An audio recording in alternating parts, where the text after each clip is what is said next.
America Iran से जंग की एक नई एपिसोड के लिए तैयार हो चुका है और उसके वज़ीर जंग पीट हेग्सेथ ने ये कह दिया है कि हम मुकम्मल तौर पर तैयार हैं और ईरान से हम जंग कर सकते हैं। वाइट हाउस के हवाले से भी ये बातें सामने आ रही हैं कि डोनाल्ड ट्रंप जब बैठे हैं सिचुएशन रूम में तो वो पूछ रहे थे कि हमें कौन सी हिकमत अमली पे काम करना चाहिए, तो उन्हें बताया गया कि आबनाए हुर्मुज़ पे जब तक ईरान की गिरफ्त मजबूत है ये नहीं कहा जा सकता कि हम जो जंग जीत रहे हैं, और अगर हमें जंग जीतनी है तो हमें आबनाए हुर्मुज़ पे ईरान की गिरफ्त को तोड़ना होगा। और उसके लिए अब अमेरिका एक बहुत ही गैर महसूस तरीके से नई जंग छेड़ने जा रहा है, आबनाए हुर्मुज़ में ही छेड़ने जा रहा है, और ये एक सफाई के ऑपरेशन के नाम पे शुरू होने वाली जंग होगी। मेरा नाम अज़हर अली ख़ान है और आप देख रहे हैं आज की बात। अमेरिका ये कह रहा है कि उसको आबनाए हुर्मुज़ के करीब जो बारूदी सुरंगें ईरान ने बिछाई हैं उसकी सफाई करनी है, और इस सफाई के लिए एक ऑपरेशन लॉन्च किया जा रहा है। यहाँ तक तो बात नॉर्मल सी लगती है, लेकिन जो अमेरिका की सेंट्रल कमांड है सेंटकॉम,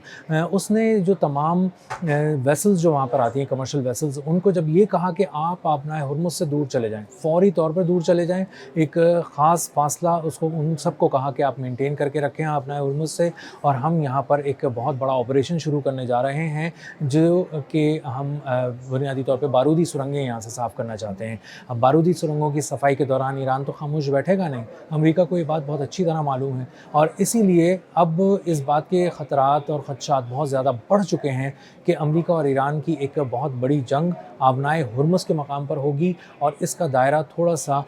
ओमान के पानियों के करीब तक जा सकता है, और इसी तरह ये दूसरी तरफ खलीज फ़ारस तक जा सकता है, क्योंकि ये आबनाए हुर्मुज़ के पास जो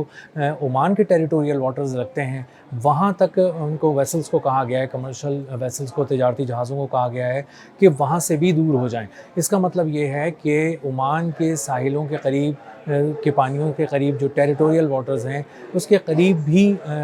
हमले किए जा सकते हैं, और ईरान से होने वाली ये जो जंग है अमेरिका की, ये फैल भी सकती है, क्योंकि कुछ साहिली शहर ऐसे हैं ईरान के जहाँ पर ड्रोन की फैसिलिटीज़ हैं, ड्रोन के लॉन्चिंग पैड्स हैं, इसी तरह मिसाइल की कुछ साइट्स हैं जहाँ से मिसाइल हमले किए जा सकते हैं अमेरिका पे, या ड्रोन हमले किए जा सकते हैं। और ड्रोन हमले पहले भी बहुत ही मौसर तरीके से आबनाए हुर्मुज़ और खलीज फ़ारस और खलीज ओमान में ईरान कर चुका है, इसीलिए अमेरिका को पता है कि उसके ऊपर एक क़यामत है जो साहिली शहरों से अचानक उड़ के आ सकती है और उनके ऊपर बरस सकती है। इसीलिए वो चाहता है कि मुख्तलिफ जो उनके जहाँ पे उन्होंने हमले किए, सिरिक में किए, जास पे किए, कशम पे किए, खार्क पे किए, बंदर अब्बास पे किए, बुशहर वगैरह पे किए, तो इससे अंदाज़ा होता है कि मुख्तलिफ मकामात को पहले से पिन पॉइंट करके रखा हुआ है, और बताया गया है कि इन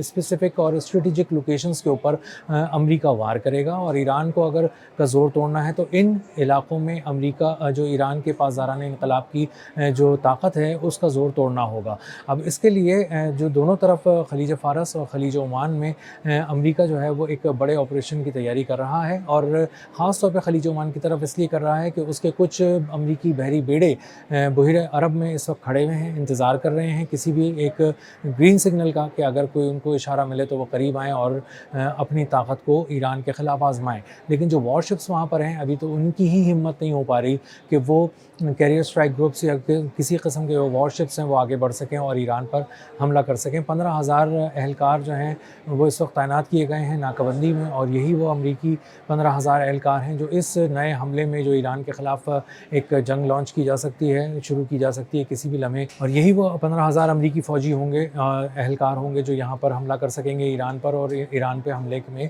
इस्तेमाल किए जाएंगे। अब ईरान ने जो इसके हवाले से तैयारी की है वो बहुत ही ज़बरदस्त तैयारी है, गैर मामूली तैयारी है, और सीज़ फायर के दौरान ईरान इन्हीं 2-3 चीज़ों को पढ़ रहा था कि या तो ये ज़मीन पर उतरने की कोशिश करेंगे, और ज़मीन पर उतरेंगे तो उनसे कैसे निपटा जाएगा, या फिर ये आबनाए हुर्मुज़ की तरफ से ईरान में दाखिल होने की कोशिश करेंगे, और हमारा सारा ज़ोर चूँकि आबनाए हुर्मुज़ पर है इसलिए आबनाए हुर्मुज़ को तोड़ने की कोशिश करेंगे, या फिर फ़िज़ाओं से आएँगे। तो फ़िज़ाओं में तो आके उन्होंने देख लिया है, एक से ज़्यादा MQ-9 रीपर ड्रोन्स पिछले कुछ दिन के अंदर गिरा दिए गए हैं अमेरिका के। ये $30 मिलियन का इंतहाई ज़बरदस्त जासूस ड्रोन था जो 50,000 फुट की बुलंदी पे परवाज़ करता है, और जब देख लेता है कि हदफ उसका क्या है तो उसको बिल्कुल ठीक निशाना लगाता है और तबाह कर देता है। یہ چونکہ امریکی فضائیہ کا، امریکہ کی فوج کا فخر تھا، اس لیے اس فخر کو توڑ دیا گیا، گرا دیا گیا، اس غرور کو سمندر میں اور خاک میں دونوں میں ملا دیا گیا، اور اس کے بعد امریکہ نے بہت زیادہ بریک لگا لیے اپنے فضائی آپریشنز میں، اور جو F-35 پہ بھی اس شدید فائرنگ کی گئی اس حد تک کہ اس کو بھاگنا پڑا وہاں سے ایران کی فضائی حدود میں داخل ہونے کے فوراً بعد، اور اس کا اندازہ ہو گیا کہ ایران کی فضائیں جو ہیں وہ امریکہ کی فضائیہ کے لیے نو گو ایریا بن چکی ہیں، اور اب یہاں کوئی امریکی طیارہ آزادی سے پینیٹریٹ کرتا ہوا، آگے بڑھتا ہوا مختلف جگہوں پر نہیں پہنچ سکتا۔ تو ایران نے جو ہے فضائی طور پہ تو امریکہ کا نو گو ایریا بنا ہی دیا تھا، آبنائے ہرمز سے تقریباً 3 ماہ سے اس کا نو گو ایریا ہے ہی، لیکن آبنائے ہرمز پہ جو گرفت اس نے مضبوط کی ہوئی ہے، اس کو انٹیلیجنس رپورٹس بتانے کے باوجود، آنے کے باوجود، اور بہت سے امریکی حکام جو بحری حکام ہیں وہ بیٹھ کے اس کو دیکھنے کے باوجود کہ کس طرح سے وہ حملے کر سکتے ہیں، کس طرح اس کو توڑ سکتے ہیں، اب تک کسی ایسی کمپریہنسو اسٹریٹجی پہ نہیں پہنچ سکے کہ جس کو فالو کرتے ہوئے وہ جائیں اور ایران کو پہ ایک ایسا اٹیک کریں جس سے آبنائے ہرمز پر اس کی جو گرفت ہے وہ اچانک ٹوٹ جائے، اور اس کے بعد وہ جو سارا ایک انتظام اس نے پرشین گلف اسٹیٹ اتھارٹی کے تحت قائم کیا ہوا ہے، اس کو امریکہ اپنی تحویل میں لے لے اور وہاں پہ بتا سکے دنیا کو کہ ہم یہاں پر کامیاب ہو گئے ہیں۔ کوئی ایک سرا بھی ڈونلڈ ٹرمپ کو ایسا نہیں مل رہا ہے اس پوری جنگ میں، نہ فضاؤں میں، نہ سمندر میں، نہ زمین پہ، جہاں وہ یہ کہہ سکیں کہ ہم کامیاب ہو گئے اور اب ہم اس کو سمیٹنا چاہتے ہیں، ہم نے ایران کو سبق سکھا دیا ہے اور اس کو ٹھیک ٹھاک سیدھا کر دیا اور اب ہم واپس جا رہے ہیں۔ اس طرح کا کوئی ایک جملہ، کوئی ایک ایسی کارروائی نہیں کر پا رہا ہے، نہیں مل پا رہا ہے امریکہ کو کہ جس میں وہ یہ کہہ سکے کہ ہم کامیاب ہو گئے۔ تو ایران اس وقت اپنی جو گرفت ہے وہ مضبوط کر چکا۔ مشرق وسطیٰ کے فوجی اڈوں سے امریکہ کے قدم اکھاڑنے کے بعد، اور ابھی کویت کے السالم ایئر بیس پہ جو بہت ہی ریسنٹ 2 دن پہلے کا اٹیک ہے جس میں 5 امریکی فوجی گھائل ہوئے، ایک MQ-9 ریپر ڈرون مکمل تباہ ہو گیا، اور دوسرا MQ-9 ریپر ڈرون جو ہے وہ اس حد تک تباہ ہو گیا کہ وہ بھی اب کسی طرح استعمال میں نہیں رہ سکے گا، اس کے کچھ پرزے شاید استعمال میں آ جائیں گے۔ تو اس کے علاوہ 5 امریکی جو فوجی ہیں، ایکٹیو سولجرز ہیں، ان کو کویت کی ایئر بیس پہ 2 دن پہلے نشانہ بنا کر زخمی کر دیا گیا، اور اس سے امریکہ کو واضح پیغام چلا گیا کہ مشرق وسطیٰ کی ایئر بیسز مکمل طور پر اب ایران کے نشانے پر ہیں، اور ایران اپنی پسند کے وقت اور مقام پر ان کو جب چاہے نشانہ بنا سکتا ہے۔ اسی لیے تمام جگہوں سے ناکام ہونے کے بعد اب امریکہ کے وزیر جنگ پیٹ ہیگزٹ یہ کہہ رہے ہیں کہ اب ہم حملہ کریں گے، حملہ کر سکتے ہیں، کسی بھی وقت بھی حملہ کر سکتے ہیں ایران پہ، اور سچویشن روم میں ڈونلڈ ٹرمپ کو یہ بتایا جا رہا ہے کہ آبنائے ہرمز پر اگر جب تک آپ کنٹرول نہیں لے لیتے ایران سے، اس وقت تک آپ جنگ جیتنے کا خواب